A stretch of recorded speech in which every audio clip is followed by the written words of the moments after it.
Welcome to the Inventors Association of Manhattan.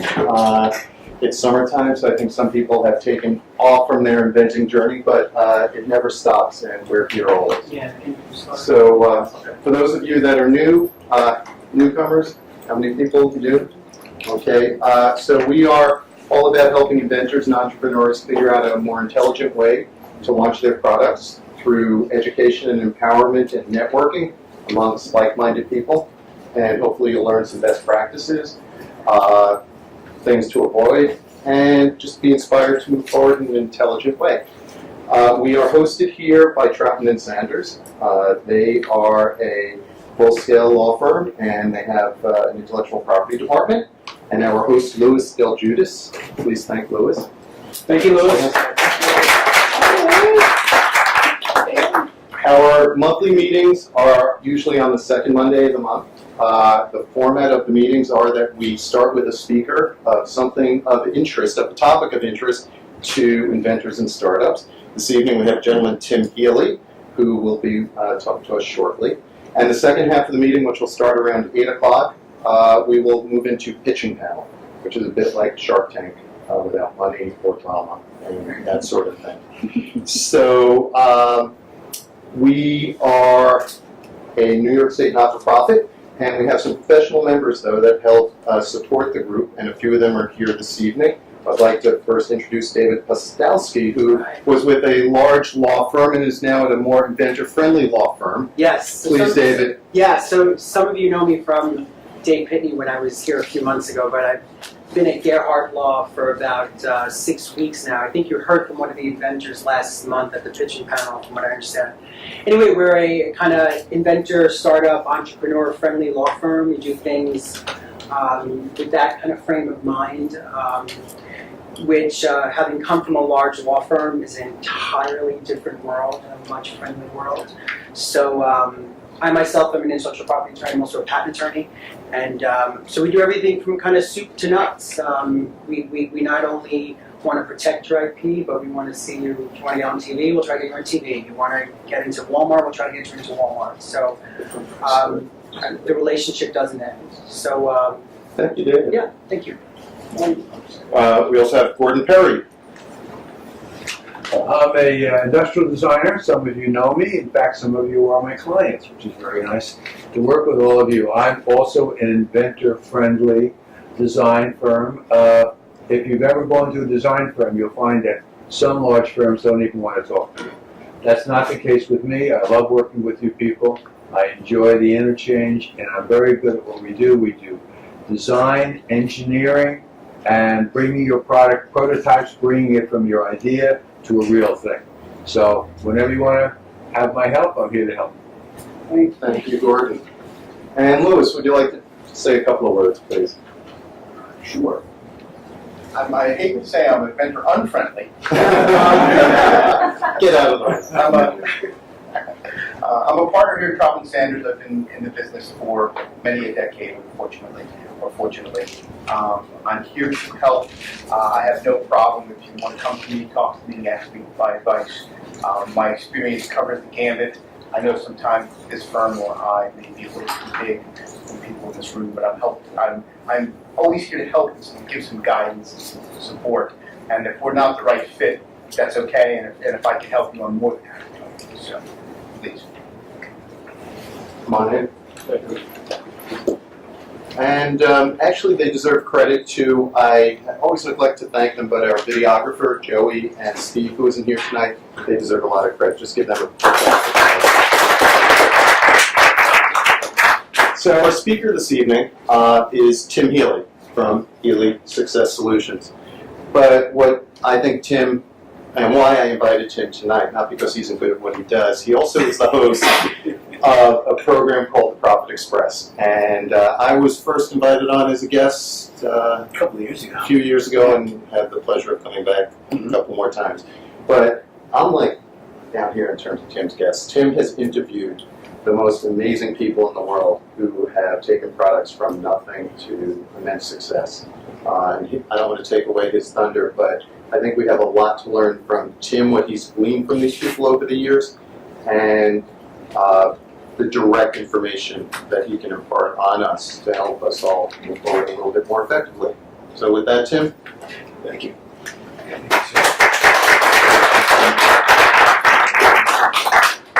All right, hello. I'd like to think that I'm just friendly all around, inventors, investors, people in general. I try to be friendly. Again, the name is Tim Healy, the company Healy Success Solutions. But as Bruce said, I'm not here to talk to you about that. My company, thank you, sir, been in business for about 17 years. And my focus is to help people, help sales team turn prospects into profits. You need to write that down. Thank you. Appreciate it. And I do with sales teams, corporate sales teams, and sales professionals. That's the 9 to 5, my business. It's my passion. I love it. But I'm also, and I use the word carefully, I am blessed. I have a radio show. I've had it for just over 5 years. I've had over 250 guests. Again, it's a Profit Express on WRHU-FM in New York. And Bruce is very kind to say I've had some really cool guests, and I have. I've been lucky. Hey, how you doing? You guys sit in the front of the lane. No, I'm kidding. You don't have to. You can sit in the back. But either way. And as much as Bruce exposed you guys to the IP attorneys, and I mean, think about when you have a product. There's the legal side, manufacturing, getting the right distribution, selling, and all those good things. I'm not here to talk about that today. I'm going to be a conduit, because I'm not really the great people I've had on the show, but I've had the fortune of interviewing them. And I want to share those experiences with each of you. And when Bruce invited me to come and talk today, I'm like, well, what's the theme going to be? Because the guests in the shows, the clips from the various shows I'm going to share with you are all very, very different. And there's a few consistencies that I think, this group can benefit from, okay? And of the people I'm going to share with you, the show is going to share with you, at the end of the day, a lot of them overcame some really, really hard obstacles, okay? You'll know a lot of these people, the moment you see them. And they persevere. And another common core, which is, part of why I'm here, although I'm not going to get to the technical end of it, is these people embrace, and they live and they breathe. As much as they have their product, they understand what it is to sell. To sell. That is the common denominator with all of the people I'm going to share with you tonight. Because the greatest invention, and I may be in a room with an inventor who we don't know yet, but could be America's greatest next product. And that's kind of exciting for me as a presenter. I'd say, holy cow, I knew that guy. That's really exciting. But from a selling perspective, I like to keep it real. The best product that sits on a shelf doesn't do anybody any good. So there's going to be a lot of different lessons with the theme that is just busting through walls. Every one of these people's done it personally. And selling. These people don't stop selling. Okay? Now, just a show of hands. We got the attorneys out of the way. No offense. Thanks for coming. It's your place, actually. The inventors, and you're a designer. You're an industrial designer. Who are the inventors in the room? Great. Oh, we got a lot of inventors. Okay. I know you're not going to share the secret sauce. I'm not asking you to do that. I want to get a picture of that T-shirt, though. You and me before. Batman wishes he had a belt like this. I like that. Only if I can go on the show for an interview. Then you got to sell me on the show. Okay. If you can't sell me, Okay. see, Bruce is great. He can sell me. You can get a spot on the show. Okay. If you got a great show idea, I'd love to have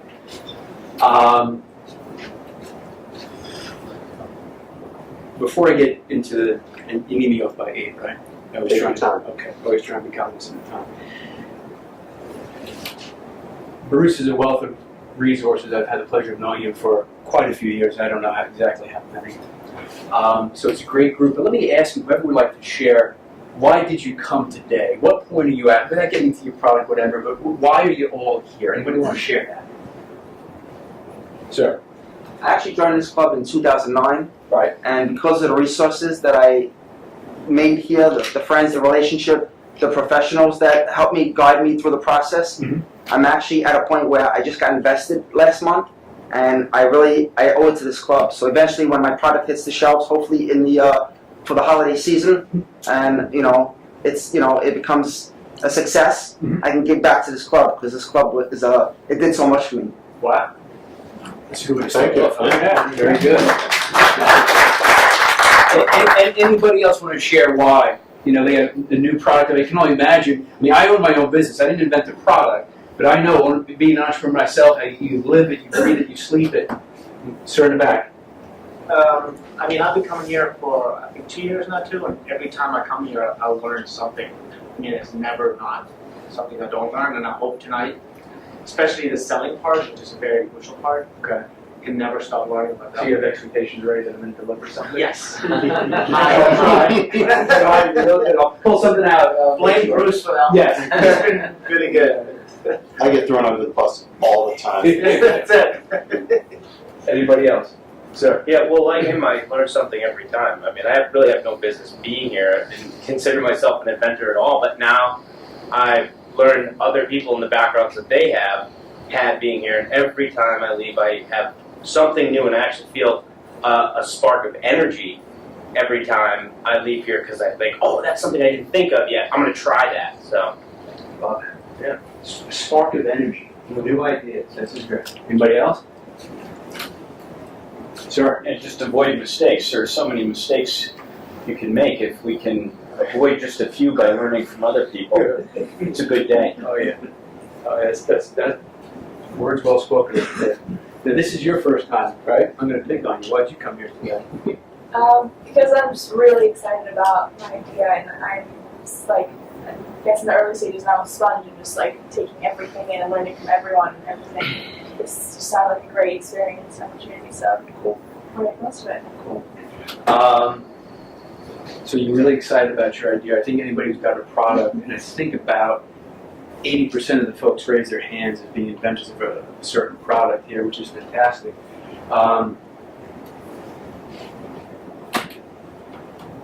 Beware, and this is just off the top of my head, it's not even part of the presentation per se. Beware of the naysayers. Beware of the doubters.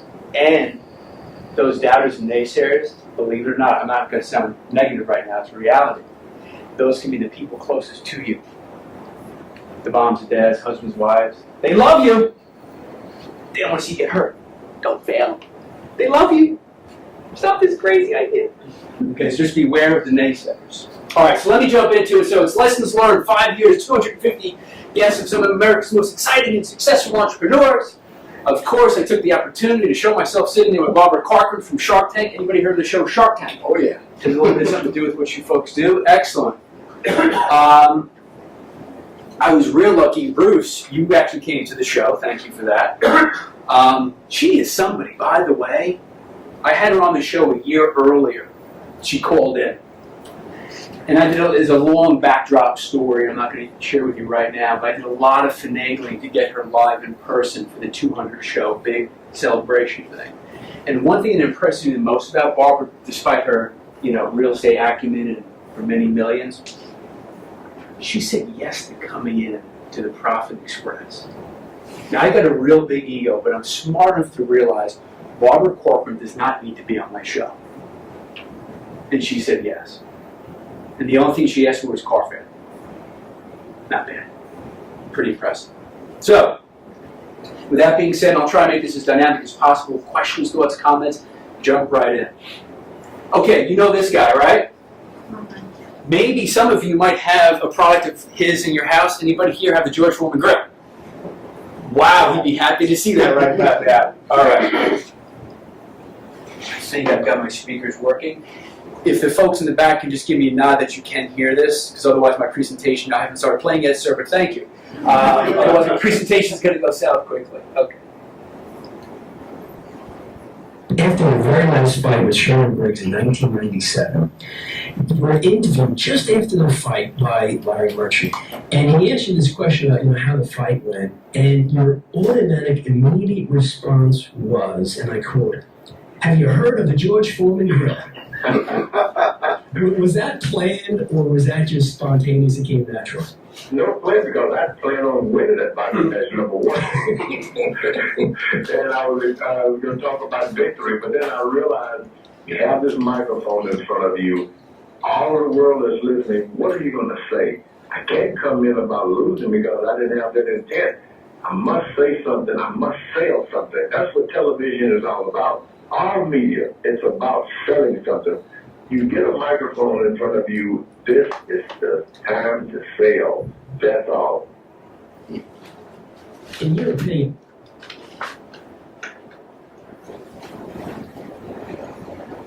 I don't know if anybody saw the fight, but Shannon Briggs did a pretty good job on George Foreman. As much I did Foreman's record 76-5, Olympian, heavyweight champion a few times over. At the end of a fight, a heavyweight fight, which I will never know what that's like, thankfully, he has the wherewithal to tell the HBO commentator, have you heard of the George Foreman grill? And this is after getting beat around. Beat up pretty good. Did you see that fight? Yeah.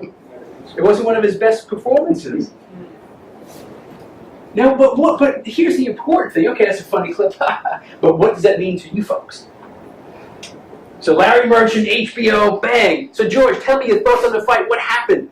Have you heard of the George Foreman grill?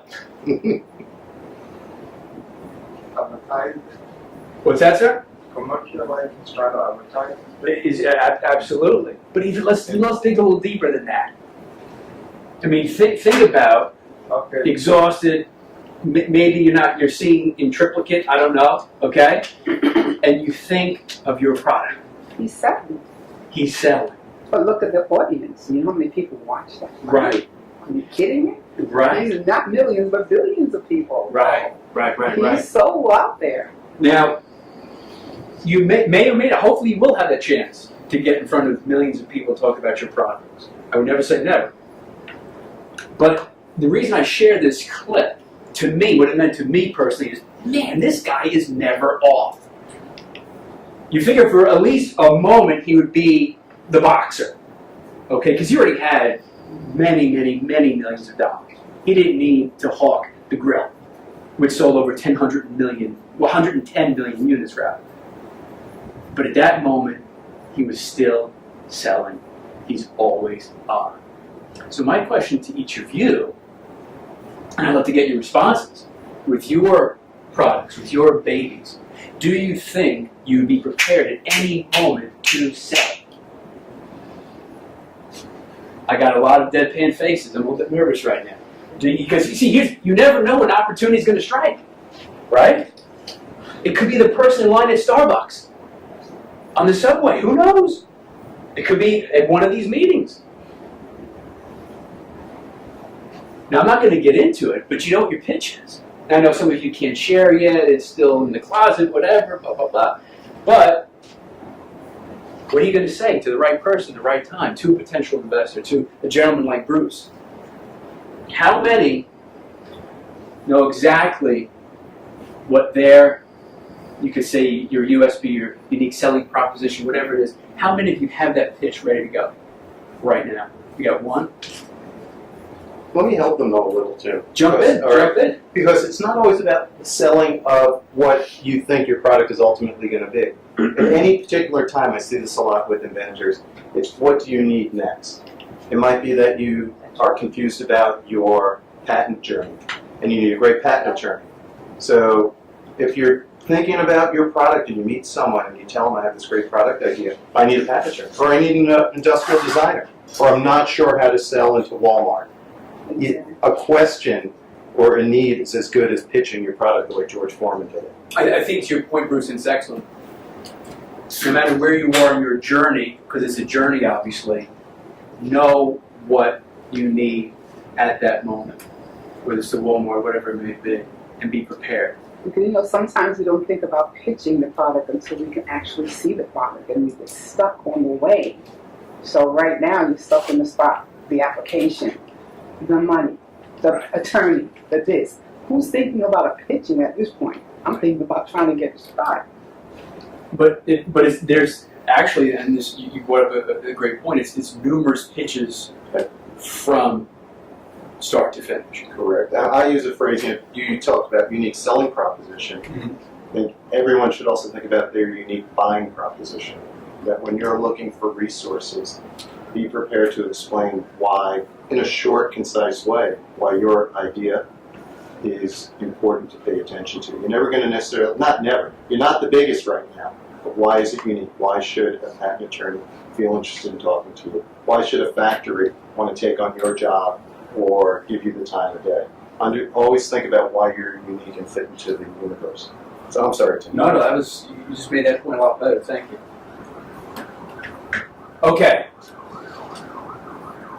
Anybody see this guy's face? Might have seen him on television last night. Are you going to imitate his accent? No, I can't. I can't.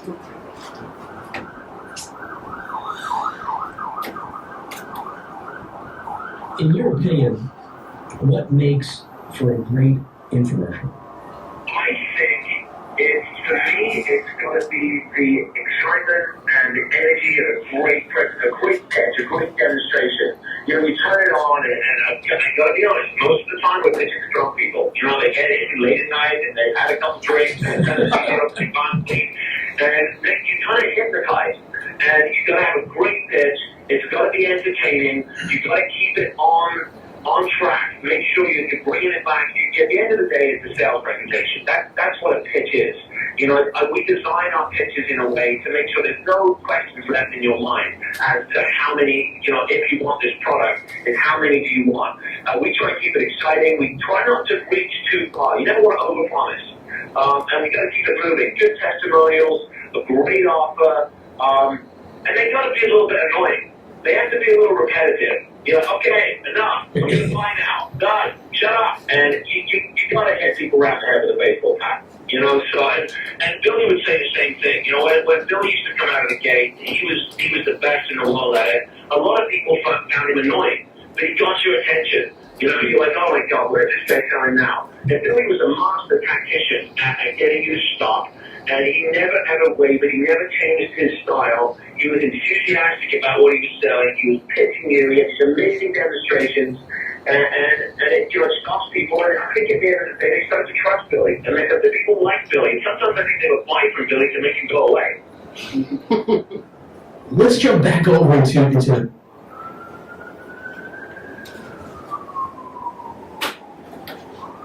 what makes for a great infomercial. Now, he's gotten behind tons and tons of products, and he was partners with the late Billy Mays. You'll remember him. Hi, Billy Mays here! Hilarious stuff. Great energy. Unfortunately, he passed away. But what makes for a great infomercial? Besides beating people over the head with a bat, because of the repetition, is great energy and excitement. Now, it doesn't sound like earth-shattering kind of, you know, advice or information here. But how many of you are really having and wearing and embodying that energy and excitement? For wherever you may be in your journey. Because we've heard it a million. Oh, you do? Okay, great. You have the energy and excitement? Excellent. Is that your energy and excited face? Yes. Excellent. I like it. There you go with the hoop. Nice. There's a story about Howard Schultz. One of his first significant investors was a dentist who gave, I believe the figure, don't quote me, was about $250,000. And it was in Schultz's first book, For Your Heart Into It, I think. And he said in the book, the dentist who gave him the first $250,000 said, you know what? I don't really even like coffee. But Schultz had passion.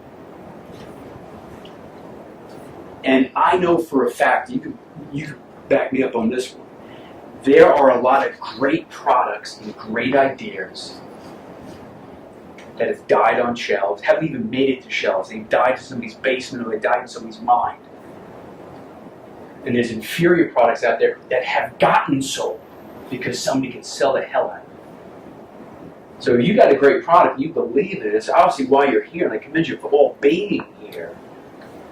Bring your energy and excitement. Because you got to get the attention of the people like Bruce and the attorneys and the investors. Okay? Make sure there are no questions unanswered. I like that point. I'm sure that's something you probably help them out with as far as pitching and guiding, making it crystal clear as to what that message is. Am I right? Absolutely. No unanswered questions.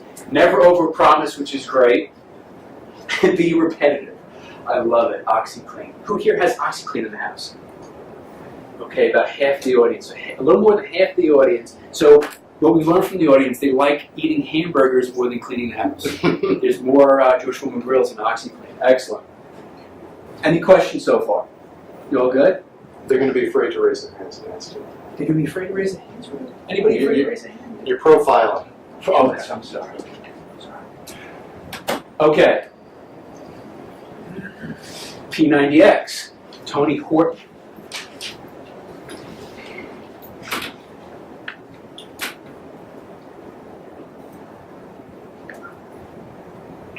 Let's jump back over into the marketing of this. I mean, it's really like a case study almost. And you guys have used a number of different tools and strategies to market P90X. What, in your opinion, has been the most successful so far? Well, we do a lot of virtual ads. You go on the internet and it's everywhere. You know what I mean? Mm-hmm. Certainly. And there's another thing too is I think we draw a lot of customers because people go to YouTube and they assume that what they see on YouTube is probably from somebody just like them, somewhere else in the country or around the world. And there are thousands and thousands of people who put together these incredible little YouTube videos about their success with P90X.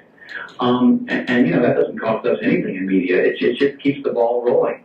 So it really is a combination of Facebook and Twitter and any and all social media that certainly help the phenomenon grow. I mean, Rachel Maddow on MSNBC, I don't know, a 3-minute bit on how she was flabbergasted by Politico, has done 10 stories about P90X in the last 18 months. I was there last week. I did a full 10-minute interview with Politico, and it's just because in Washington, D.C. right now, everybody's doing it. Staffers are doing it. The members of the CIA are doing it. People at the Department of Defense are doing it.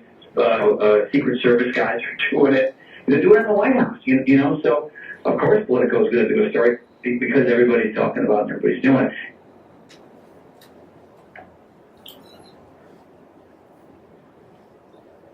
What you may not know, and I found this number a little surprising. P90X, I think there's 3 series of it, P90X 1, 2, and 3, has generated $700 million in sales. Before Tony Horton came up with the idea, Beachbody was the company that I believe got behind him and put it together. He was, and he spoke about it in our interview, doing personal training for celebrities in California. But he really wasn't doing much for them. He was still in an apartment, had a broken down Mustang, hadn't really made it yet. So another interesting part to a lot of these people, I mean, certainly George Foreman has his own backstory. We can see these faces right now. I mean, you mentioned, Anthony Sullivan, George Foreman, Barbara Corcoran. The first thing that naturally, after you picture their face, is you picture their current day success, which is natural. But what we unfortunately don't often get to see or hear about, I think not enough, is the story behind what got them there. Because you're all going to be faced with some sort of a journey. Hopefully it's not too rocky or too bumpy, but there will be a journey. It's inevitable. It is inevitable. It's like these people become the overnight sensation that ... took 10 years to develop. Absolutely. And it's not just the product time that they're working on now, but all those experiences that led them to be able to have that event that made them successful. Right. So now, the gentleman with the Batman t-shirt, you've been coming here since 2009. I joined in 2009. I actually came up with my idea in 2004. Right. And then I started researching it in 2005, 2006. So it's been almost 10 years that I've been working on it. So look, and my family, going back to the the family and friends. At one point, my family and friends organized an intervention for me to start it. And I said, sorry, it's not my intervention. They were like, yeah. Once I hit like 75,000, you're like, all right, come on, let's go on to the next one. Really? But I stuck with it. I believed in it, and now it's going to happen. That would make for a great radio show. Yeah. Any family you on radio intervention? Right. Well, I got a great story because I'm a New York City firefighter, and I invented it in a building collapse, my product. Really? Yeah. I'm not gonna go down that story. Yeah, no, it's cool. That's But I'm telling you, you're gonna be scheduling me for the show soon. all right. I got a great story. Awesome. He's selling me. Do you think he's selling me on this idea? So you've been working on it for 10 years, right? I actually first hired my first attorney in 2007. 2007. Yeah. Okay.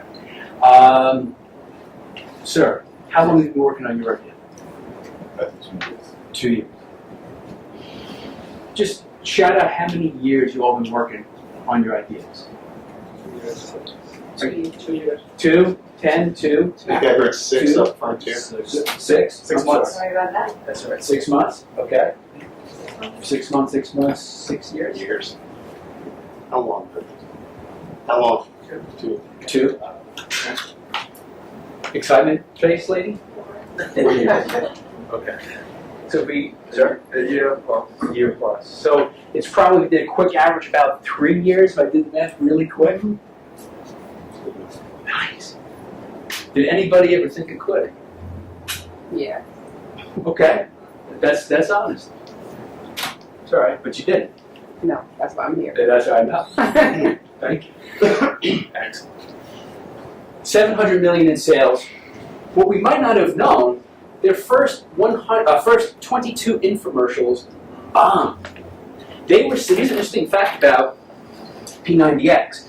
The program itself, if you bought it on TV, was $120. Their media cost was $250 per sale.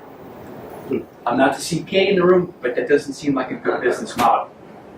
And that's why I shared this clip. And again, I know a lot of you are not at this point of having testimonials on YouTube, but to me it speaks about the user experience. And it speaks about, again, passion. To me, at the end of the day, this is idea in sales, and I live by it. People don't make decisions intellectually, they make them emotionally. They justify, they rationalize why, but the decisions are made emotionally. Okay, that's why YouTube is so powerful, because they're seeing, a man or a woman that they say, well, I look like about that person, or she looks like me. If she can do it, I can do it. And that's what encourages people. And the great thing about that, Beachbody didn't spend a dime on any of those YouTube infomercials. Not a dime. Self-generated. Another really interesting thing. How many of you know what P90X is? Virtually, or most of you. About 80%. Gordon looked at it, sorry to pick on it, said, what's P90X now? And I think that speaks to $700 million, certainly successful, but there's a difference between success and popularity. Just because the world doesn't know who you are, it doesn't mean you won't be successful. Right. So don't think you have to hit it where everyone's speaking your product, which helps. But there are niches of success. Absolutely. And that's a pretty freaking large niche. Yeah, I mean, hey, listen, we all know you don't have to be anywhere close to this to be hugely successful. Yeah. I'm just curious. Yeah. What does it cost to do an infomercial? Like $500,000? So how could they have done 22 commercials Well, that failed? you can do them on a shoestring. Yeah. And it could be $5,000, $8,000. It really varies. That is very surprising because the thing about infomercials, they tend to test the result to see if it will be successful. And if you keep getting 22 fails, something's wrong with the product. So that's very surprising, and that takes a lot of perseverance. Well, interesting you say that, because when they first came out, they were competing at the time, because there's always a multitude of fitness products, videos, whatever it is out there. And P90X, for those of you who are familiar with it, know it requires quite a bit of hard work. And when they first were getting off the ground, they were actually competing with, they said the big thing at the time were these belts that people wore, okay, under their shirts, and they just go through the normal work day, and it kind of helps burn calories. And that required basically no effort. So they were saying, hey, we had something that cost $120 for the whole video set, and it required you to do a lot of, I think it's 6 days a week for 6 weeks is the program. So they had a lot of challenges, but they kept, persevering. The exact math of the infomercials, I don't know. So, Barbara Corcoran, your girl. There we go. Now, before I get to Barbara, is there any one theme so far that you guys have identified? people make emotional decisions to buy. Anything else that you? Well, it seems like for me the common is to keep your passion, to have belief in your product, and something that's going to be helpful to others, and something that and the creativity in some cases I think is especially if it's a simplistic idea, like taking a case in point, George Foreman's grill. Just tilt it a little bit. You know what I mean? So the grease, comes out of it. You know, Right. I mean, That it was was it. an Basically, ingenious that was idea. You know. Right. Here's another, I don't know if you guys know this, kind of interesting sidebar on George Foreman. The makers of the grill were going nowhere with it. And they tried and tried and tried. They had no cash to go to George Foreman for him to be there, to endorse it and to be the pitchman. He kept saying no, because that's when he was, if you recall, he had Kentucky Fried Chicken, he had Meineke, all these endorsers. He was rolling in it. And they sent the grill to the house. His wife tried it, loved it. And she said, George, you got to try this. And he's like, no. And she kept on him, kept bugging him. He's like, all right, you know what, let me give it a shot. Just trying it, an emotional response. He ended up selling his rights to the grill a number of years back, just his rights, for $135 million. Wow. No, but he also got nothing going into it because they had no cash, so they gave him a lion's share of the ownership, obviously. But he sold the rights for $135 million. So again, passion, decisions made in motion. Okay, up next, Barbara Corcoran from Shark Tank. One of my favorite stories in the book was how you figured out to sell 88 apartments in one day, and it literally, from what you're saying in the book, saved you from the brink. Let me tell you, it not only saved me from the brink, but those 88 apartments and over $1 million in net commissions in just a few hours. Who would ever shake a stick with that and complain, right? Right. But what it did beyond saving me is it gave me a ton of cash when everybody else was going out of business. Do you have any idea what an advantage it is to be the wealthy kid on the block when everybody else is going to the courthouse? It gives you buying power that you can't believe. Sure. And so I was able to take that money and open 2 new offices, boom, like that.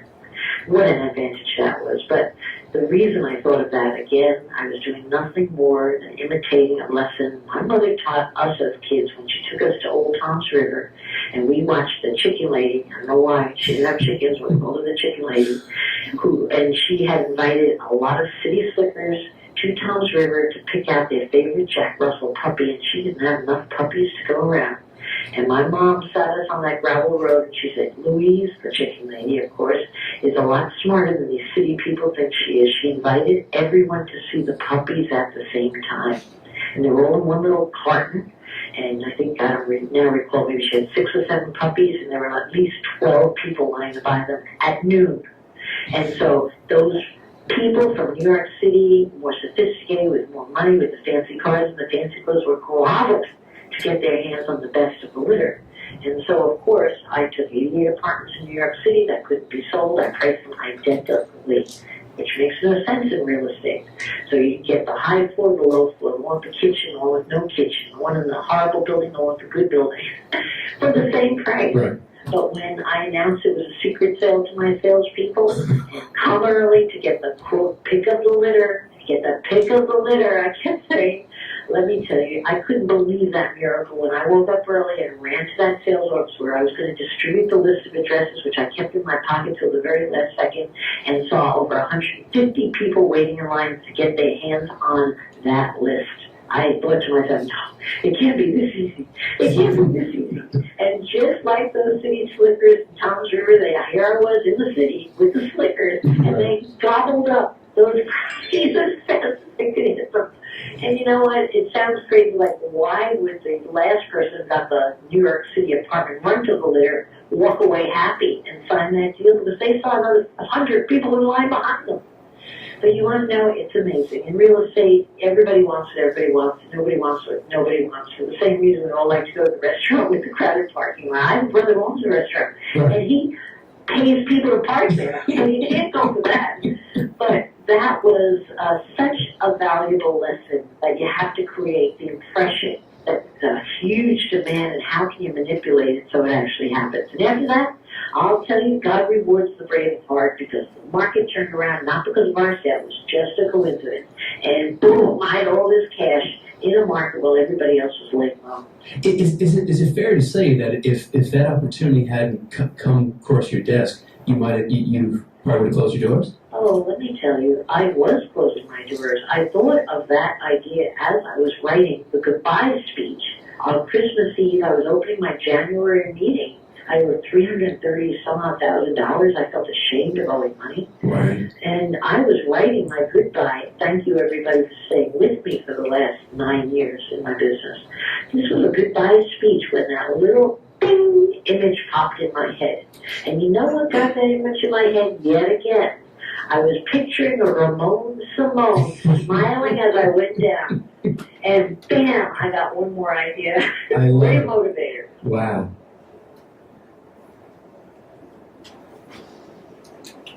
So far,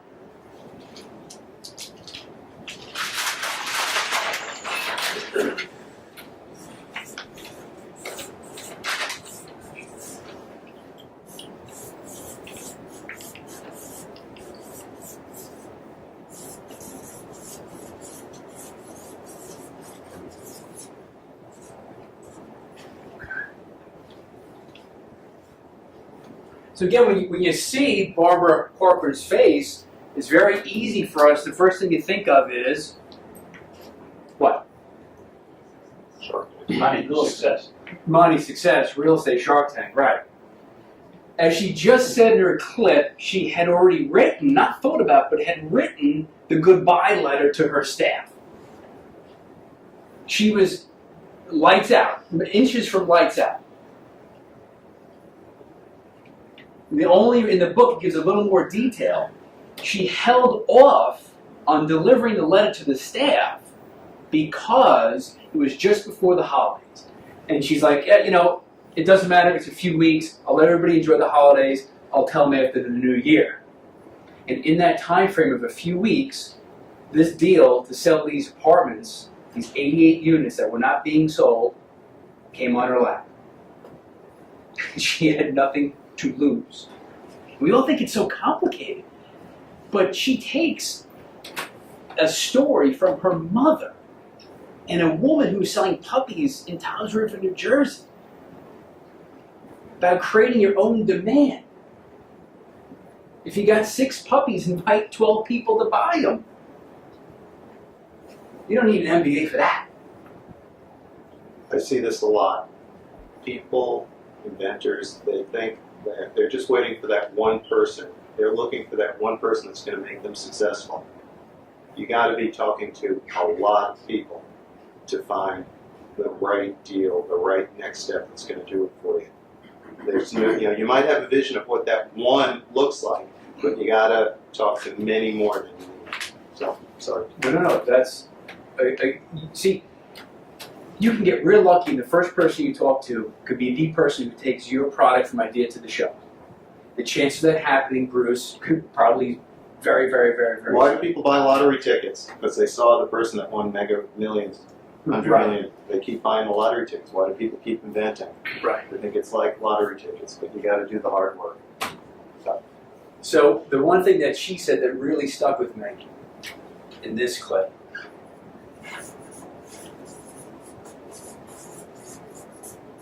Create your demand.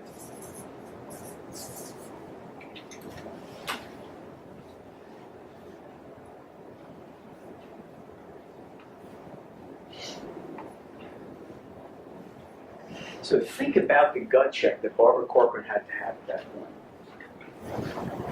It's in a way, it's kind of good. You got nothing to lose, right? You know you're out of business. You're $300 and something thousand in debt. The holidays come up. All right, I'll wait a few weeks, then I'll tell everybody after the new year. And all of a sudden the deal comes on your plate. But now ask yourself this. Try to put yourselves in Barbara's shoes for a moment. You own a real estate company that is on the brink. It's just about to go belly up. And in the book, she goes into great detail saying it was a horrible deal. Nobody was moving these units. The building, the way it was set up, and the fees, nobody was touching them. Now, if you've got your idea, if you've got your business, and you're up against it, which he truly was, what are you going to do at that moment? Do you think you have the intestinal fortitude to actually go for that deal? Think about that. I mean, you're so close to death. I mean, the line is almost flatlining on you. But you go down swinging. You go down swinging. So again, this is part of that. To me, these stories are what makes what I do on the radio show it's just a gift that I get to talk to people like this. Again, I'm just a conduit. I'm sharing these really great stories with you guys.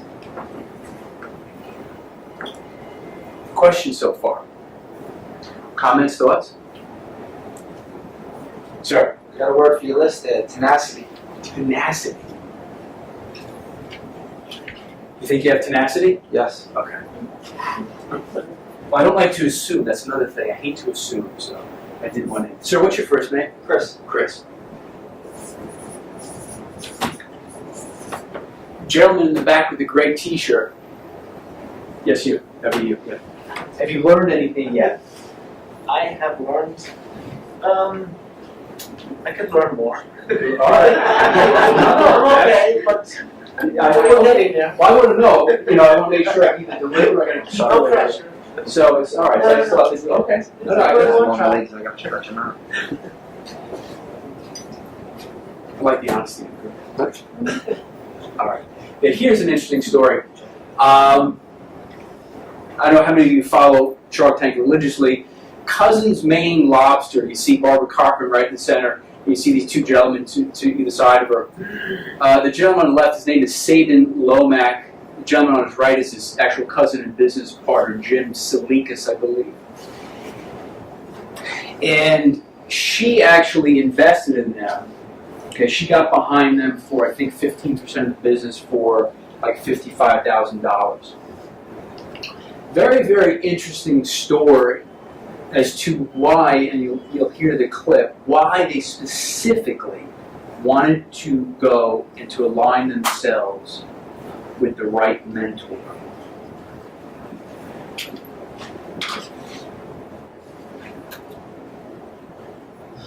You went in, and correct me if I'm wrong, you guys, you and Jim, postponed your appearance on Shark Tank because you heard, I guess from the producer or whomever, that Barbara Corcoran was going to be on a particular episode. And that was a pretty gutsy move, and you decided to wait until she'd be back on. Why was that so? Yeah, we had heard that we were going to get a certain date. The date kind of fluctuated here and there. We were really hoping, kind of to go on when Barbara was going to be there. We had a couple people that, were in mind when we really wanted to go on, and thank God we were lucky enough to get on when Barbara was there. And she's just been, she's been insane. She's been really, really wonderful. We're blessed. We're truly blessed with her. Now, I guess I'd like to get your thought process behind it. You guys originally went on, and you were asking or looking for $55,000, and I think the initial percentage was 5%, right? Yeah. Okay. Now, one of your trucks, if I have the numbers right, the whole outfitted truck ready to go is $65,000. Is that right? Yeah, I mean, it depends on, a lot of people lease their trucks, but, it depends on the bells and whistles in the front. You could do anything from, 40, 50,000, 100, 120,000. But that's how much that first cost, and that's how much we were kind of in the ballpark for. And again, we weren't really needing the money. We were making money, but we were really looking toward the mentorship and some guidance, which we knew that she could provide. Okay, because I in one sense, I thought maybe the 55 was a bit low. I mean, just as outside a casual observer watching the show. So you guys, the exposure, really connecting with the right, shark, right mentor, as it were. Exactly. I mean, we had a great idea that a lot of the guys, if in the IT world or the tech world, wouldn't really benefit us that much. And monetary-wise, it wasn't a huge draw. We weren't making money. We were confident in our company. So we weren't get savings. We worked hard. What was important was just learning. And a lot of guys watch the show, and we did that a lot with how much seriously, how is it really just that, or is it the show? And I can tell you that she has exceeded all expectations, and her team is really unbelievable as well. So we lucked out big time.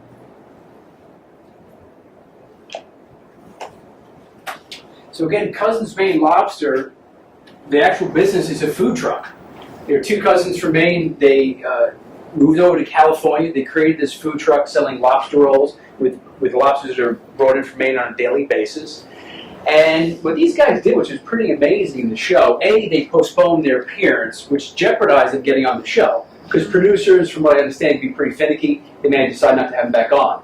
But they knew that Barbara was the right one for them. And they knew this because what they did, which I found very interesting, both of the cousins, Sabin and Jim, they studied every single one of the shows.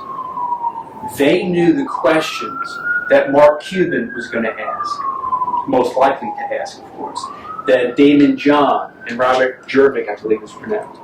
They did their research up and down every possible way, and they knew some of the sharks were more likely to invest in technologies and different categories. And they knew, and they felt in their gut that Barbara was the right person. In their first month of sales, first 2 months I think, they had about $150,000 in sales when they went on to Shark Tank. They were only in business for a few months at a time. Within about a year of their appearance and Barbara getting behind them, they got to about $3 million in sales.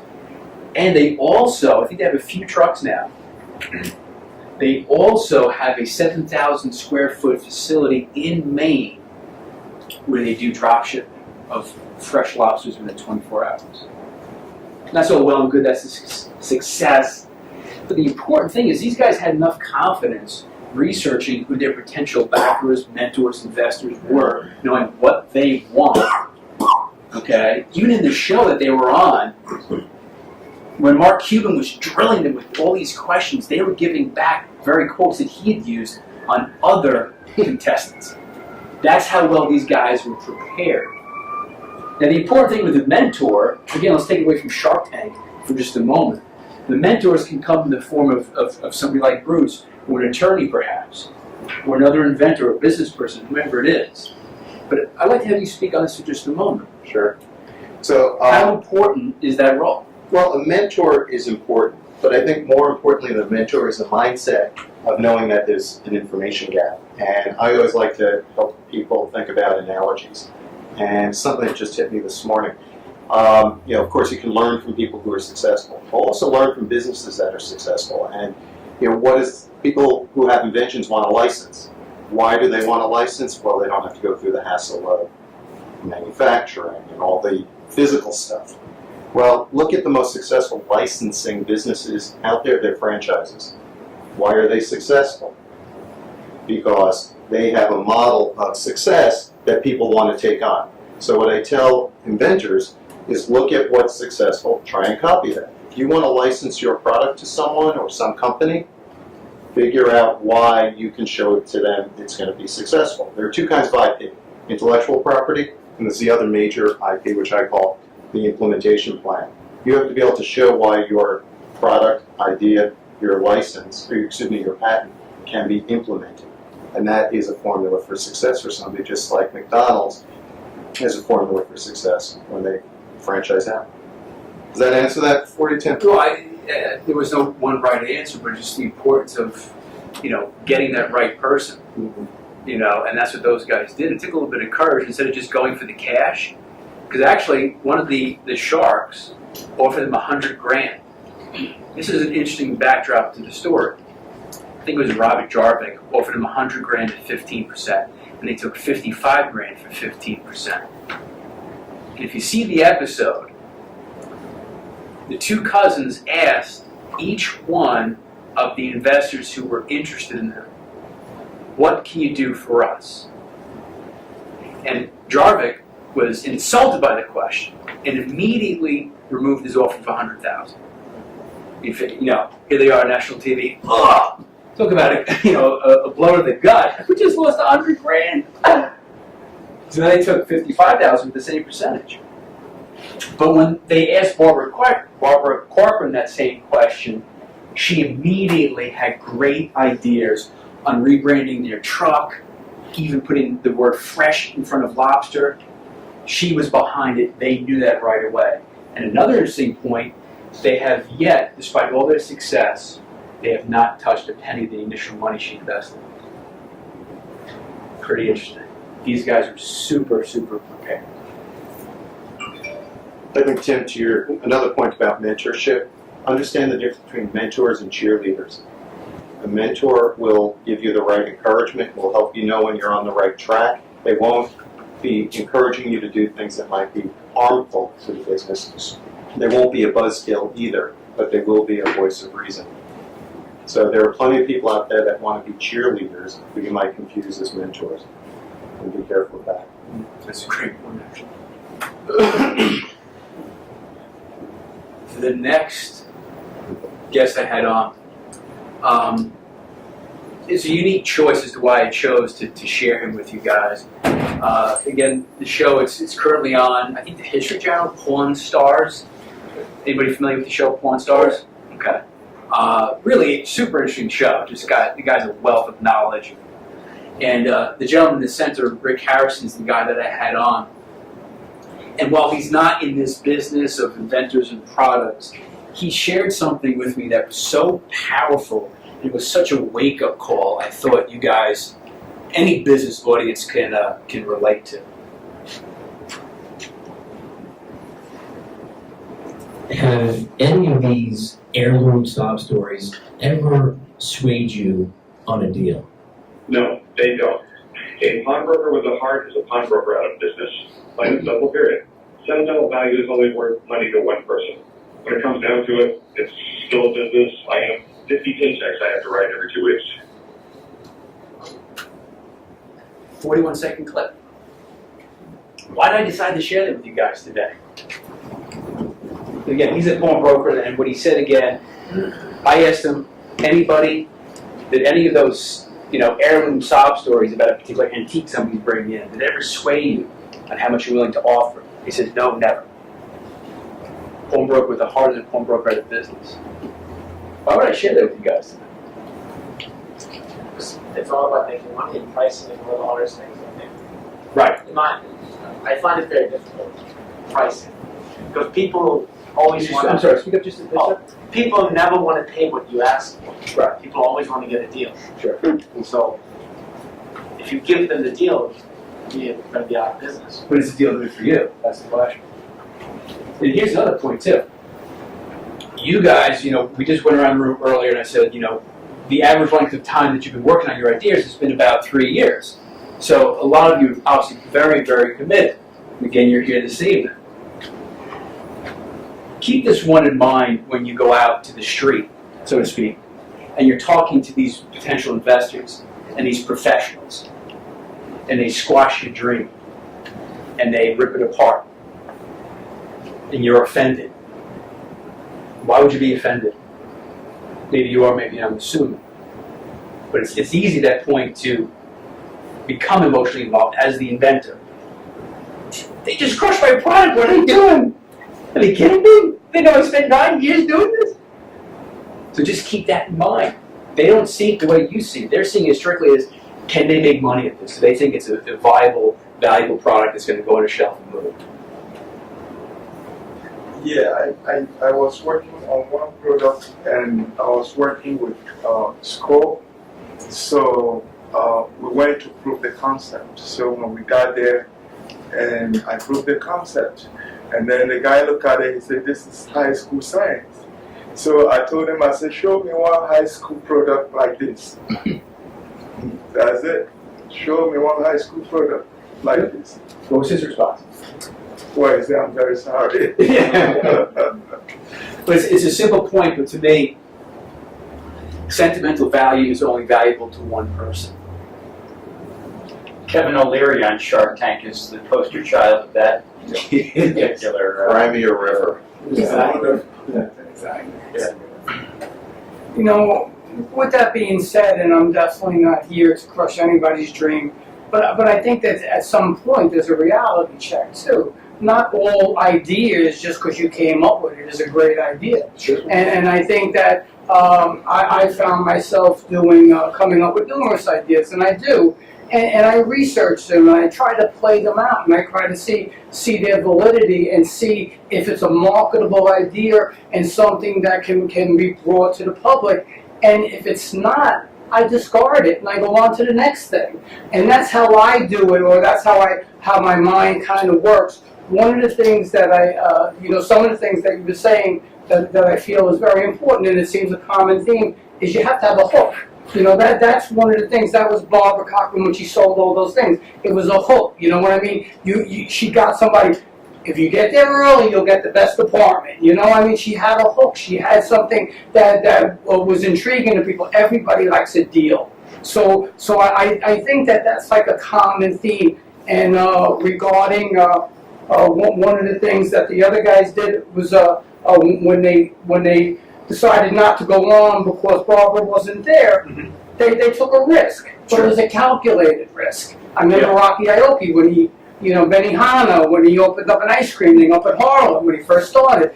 He said, I take risks, but they're calculated risks. Sure. And I think that's very,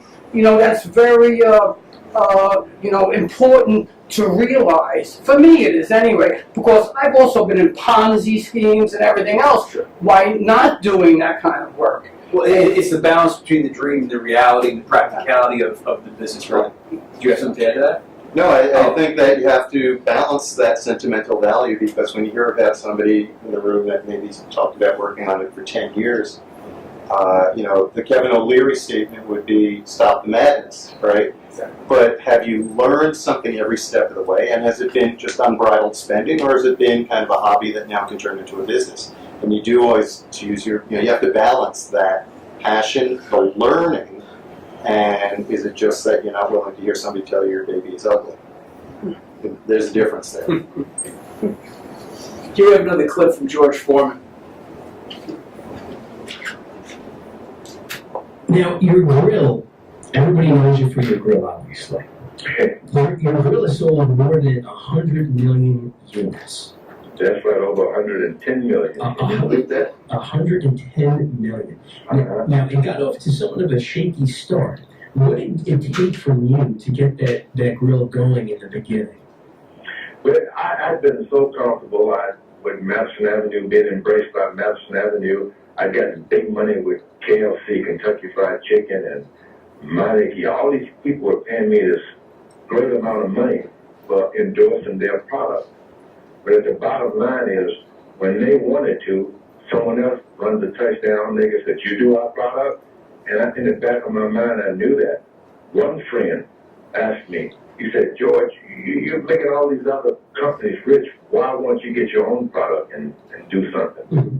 There's no money in it. I said, well, I'm not going to do it. We argue about that. No money up front, nothing. I was going to have to scuffle like everyone else is trying to do when they do a business. So what the grill did, it would take me. I had a name, of course. I'm out there boxing. I'm on the satellite television all the time, probably more than free television than Kentucky itself. Right. And so I decided to take a chance. No money up front, but take a joint venture. If it fails, we all fail. But if we are successful, if everyone is successful, I have the lion's share because it would be my business. Sure. And without any money up front, scuffling, put it into a store. No, we don't want it. It didn't sell this week. Put it into another store. We don't want it. It doesn't sell this week. Come back later on and do an infomercial. Then put it back in the store. One store said, okay, we'll try it a little longer. And the difference is when you're in business, you just got to keep trying. There's no thing about, well, if you don't like me, then I'm out. If you don't like me, can you see me tomorrow? That's what I would try to do. Would you? Maybe you'll like me more tomorrow. Yeah, I don't know. Put aside, I like that expression. You put aside your ego, and then the sky is the limit.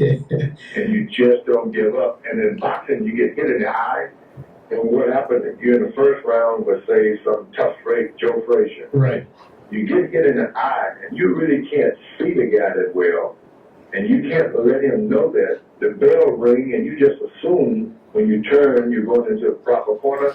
and you sit there and hope your vision comes back each round. Well, that's the way it is in business. There's a lot of hope involved, and there's a lot of bluffing involved, but you just can't give up and decide, well, I can't see this round, so I'm just going to throw in the towel.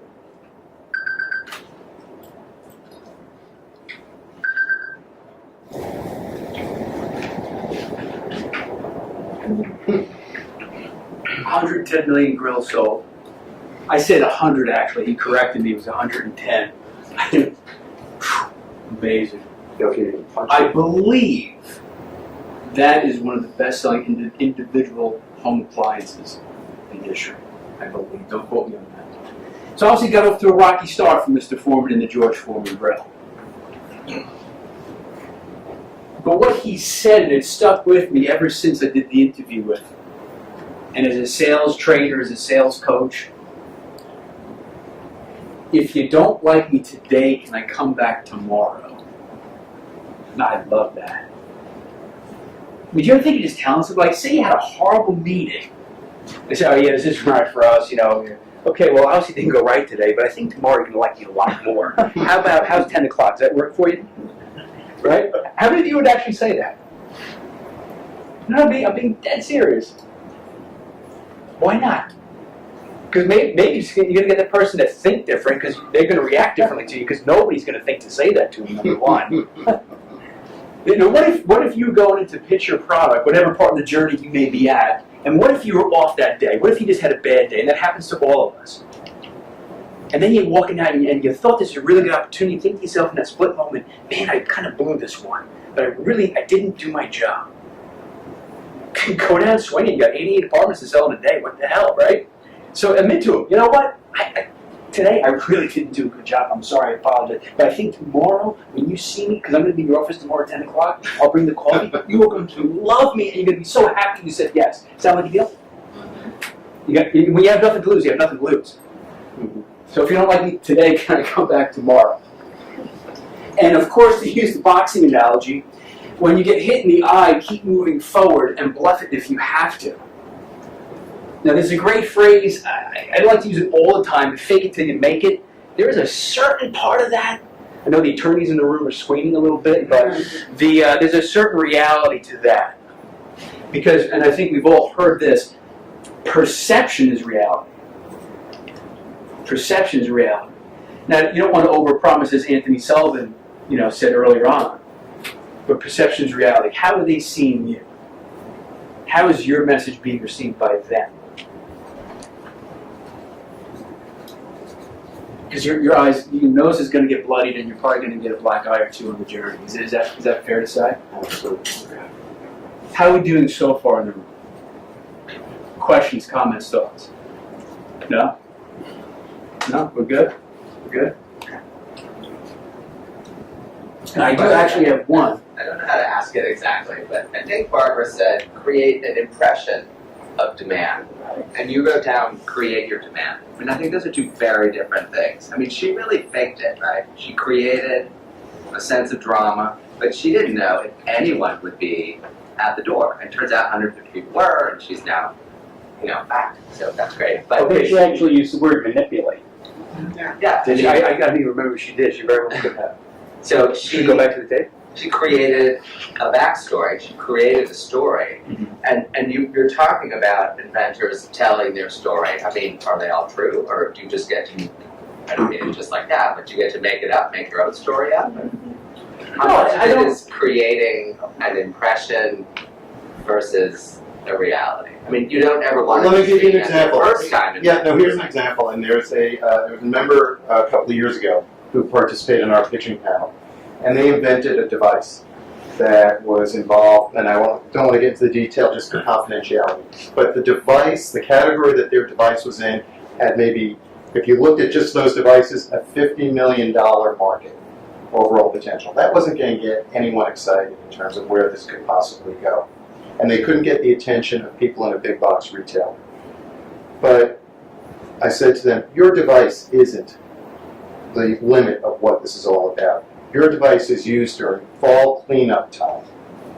And that's a $3 billion category. People pay attention to a $3 billion category. So it made a lot more sense to position yourself in a larger pond, is the point I'm saying. And sometimes you don't realize how big your own idea is, and you have to make sure other people do too. Does that help? Yeah. Define it for you a little? Yeah. So she didn't, and it's real estate. Real estate is real. Right.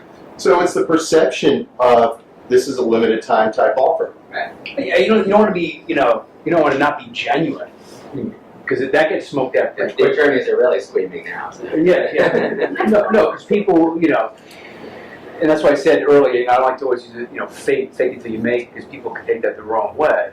But again, I'm trying to encourage that, you know what, you're the face of the product, the idea, the invention, okay? And a lot of times you're going to be met with God knows what. It's got to be a consistent message. A message, as Anthony Sullivan said earlier, with energy, with excitement, and passion. Okay. Now, Barbara Corcoran, the way I interpreted what she was saying is, she had those 88 units. Nobody was buying them. She defied a lot of real estate, price and will say you're not supposed to do that. So she was somewhat counterintuitive to what you're supposed to do, but she created a different kind of excitement because it was hush hush. Right. A secret list. I'm only gonna release this list, 9 a.m. tomorrow morning. That's what created the frenzy. But again, the product was real, the sale was real.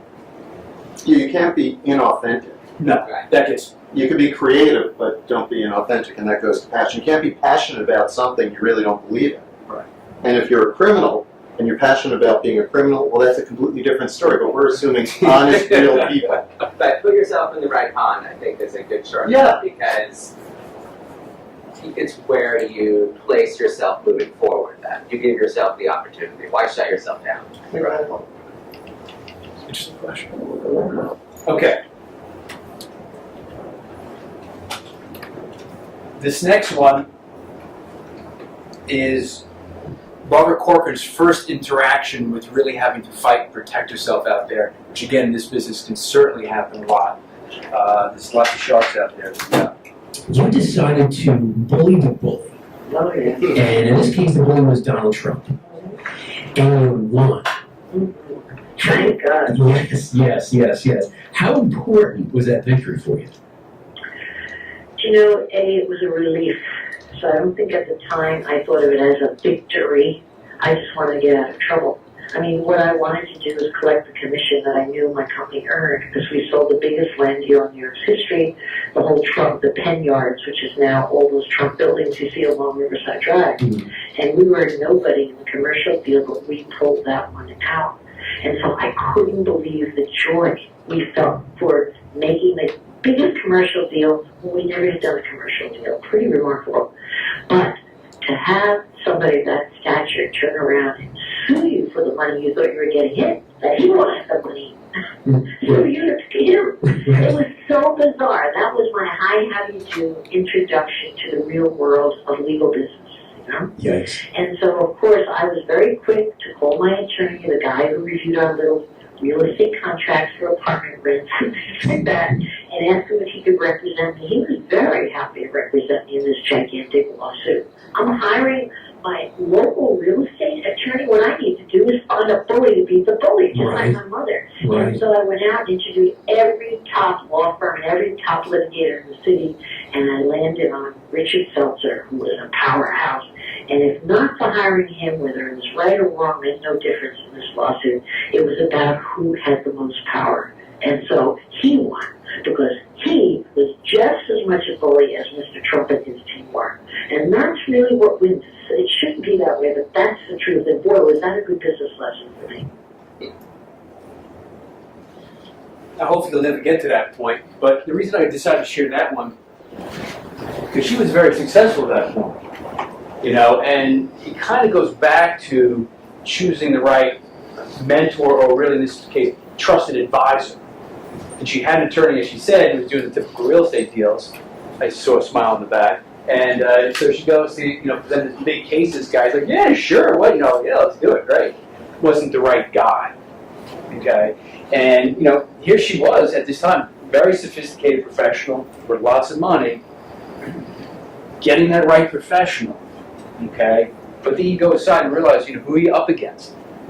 Who are you going to have in your corner with the trusted advisors from the business perspective, from the legal perspective? Okay, don't be afraid. This is interesting. Don't be afraid just because you have a relationship with a particular attorney or a particular accountant, CPA, business advisor. You've had that relationship for years. Don't be afraid to go beyond them if you have a matter that is just out of their area of expertise. Because again, it's all emotional. Oh, I don't want to hurt Bob's feelings. Well, screw it. You know, you need this other guy to sell to who's going to protect you from Donald Trump. So don't be afraid to bully the bully.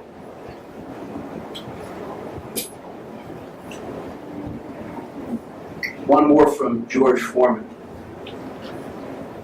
Fear on 8 o'clock. Over 250 shows, 5 years. I have yet to get an answer from a guest that literally surprised me as much as this one from George Foreman. It's amazing because when I found out that I had him on the show, and I got this is a quick cool story. You all know George Foreman's got a bunch of kids that are all named George and Georgette, right? Okay. George number 4 is the son who works for him at kind of booking his media schedule, like an assistant, if you will. So George Foreman, I sent him a fan page because I couldn't get good contact to him. Because when I reach out for guests, you don't always get, their direct line, obviously. So I kept going to his fan page, and he goes, I answer all my fan mail on his, and I'm like, yeah, whatever. I had nothing to lose from sending out an email. He actually responds. I'm like, holy cow. It's like, call George IV and deliver his email. And George IV's name is, he goes by, to distinguish, he's Big Wheel. Great guys. Amazing story. And I was like a kid in the candy store when I heard him, and I had George Foreman on. I mean, I was a fan, like, wow, this is great. So at the end of the interview, and again, over 5 years, 250 guests, nobody, my jaw dropped after this. And it does apply to what each and every one of us is doing today.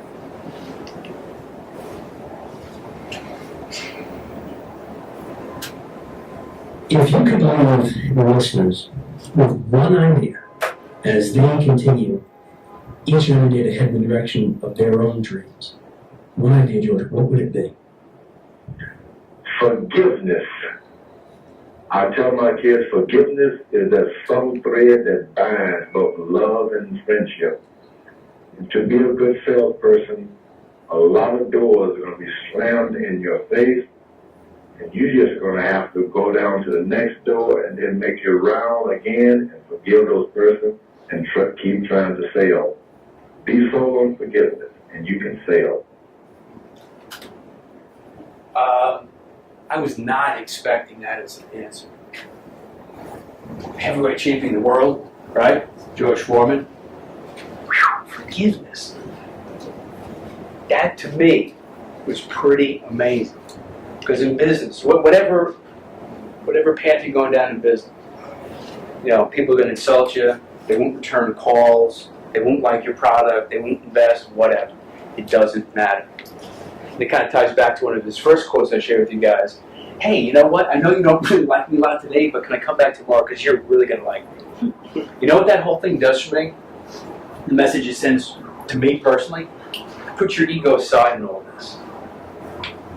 When you present your idea, okay, you got to have the passion, the energy, the excitement, the great face with the polka dot dress, and be ready to go and sell that idea, okay?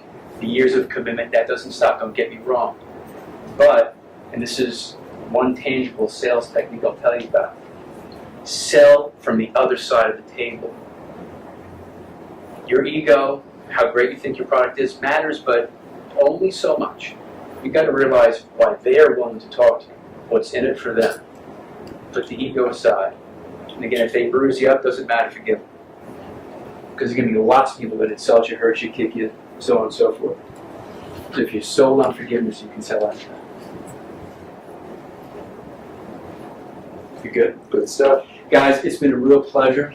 I know it's a different kind of talk than what you're used to.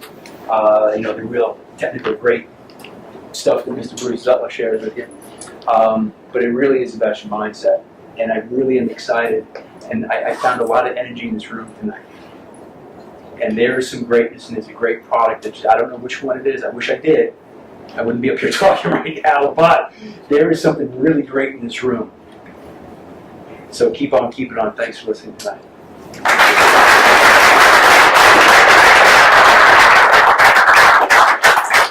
Thank you, Tim. That was great. Really appreciate it. Thank you, sir. We have time for a couple of questions or comments or observations.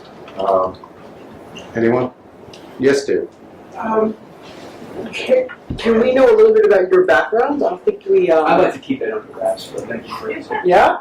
No. You never know, right? You say it really? Yeah, no, you never know. I was just curious how this all happened for you. Yeah. How did what happen? You know, how did you get the show? How did it all start for you?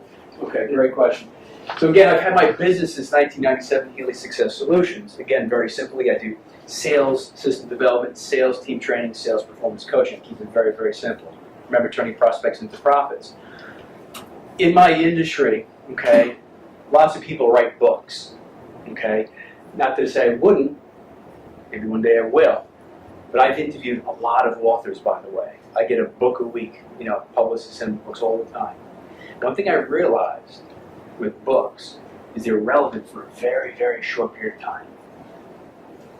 I've interviewed some big authors, Ken Blanchard, Michael Gerber, okay, people sold millions of books. Most everybody else I've interviewed sold maybe a couple of thousand. And then, so to your point, they become irrelevant quickly. So it became a great way to promote my business, and it's a natural tie-in. Because I work with almost predominantly small businesses, entrepreneurs. Some people who could, you know, you guys might end up being customers of mine one day. You know, the great idea, I'm just working with people who are a few years ahead of you, that's all. You know, and it's just a great time just talking about, see, because what I love, what I'm passionate about, and where there's a tie-in, is there's a story behind all these people, and there's stories in this room. And that's what fascinates me, the stories behind the success. So that's your question. Yes, sir. So you say you train, you help salespeople to become better, basically. Do you ever just say, like, do you ever run into people that are just like they're not, that you can't train them, basically? Okay. You will never be a salesperson. It's just not going to happen. I will never say that. No, but well, it's like, it's a Pinocchio, like we all have talent, but great potential in this one. And he's looking at the guy, he's like, oh crap, he's looking at me. Is that kind of how you feel sometimes when you do that? You see, I'm in the how-to business of sales, okay? What I train and coach people on is how to sell face-to-face and over the phone, okay, from first point of contact to close. And as much as I hate to say this, the how-to of selling is pretty easy. Salespeople complicate sales. Sales is not complicated, trust me. Okay, the IP stuff is probably complicated, not what I do. But the most important thing, and I will take anybody and create success with them, if what they are selling and why they're selling it is strong enough. What is your compelling reason why you're selling? And if that's strong enough, I'll get you to sell just about anything. We'll figure out the how-to. That's easy. But if you're floundering and like you're just, because selling, even though we're all selling just in different ways, shapes, and forms, you get your head beaten in some days. Some days it is relentless. You know, whoever here has made 200 calls in a day. Anybody ever do that? Okay, you guys, yeah, you know how it is. Oh God. Your ear is sweating, you've got nothing but hang-ups and voicemail. Depressing. If you let that beat you, you're done. But if while you're selling anything is strong enough, you can figure out that. I'll never tell anybody, I mean, I thought that. So I'm like, wow, your company invested in you, all right. Is that? So, question. Every one of these is a story by a person promoting an idea and selling it. Mm-hmm. Do you ever have an idea that can sell itself? I mean, do you have to be a salesman too? Do you have to be able to stand in front of a room and give a pitch? Or what if that's not you? What do you do? Find somebody who can do it for you. Find somebody who can do it for you. That's my first reaction. I mean, are there products that have sold themselves? Are there examples? I'm sure we could probably find one. Mm-hmm. I was trying to think of mine. What's that? Snuggies. No, they found someone to do it for them. Did they? Yes. Yeah. Yeah, Anthony Sullivan admitted he thought that was going to bomb. And he's like, everybody missed the boat on Snuggles. Those little blanket things were there. Yeah. But I think you still have to have a pitchman of some sort. I personally think it's always best, and you can certainly agree with this, the person who came up with it. Find a way, because you can't replicate that initial passion. The person who created the spark, that's you. You can always hire a person who's great at it, but I'd say if you can do it yourself, I think there's an advantage to it. Mm-hmm. So that story is critical. I believe so. People buy passion.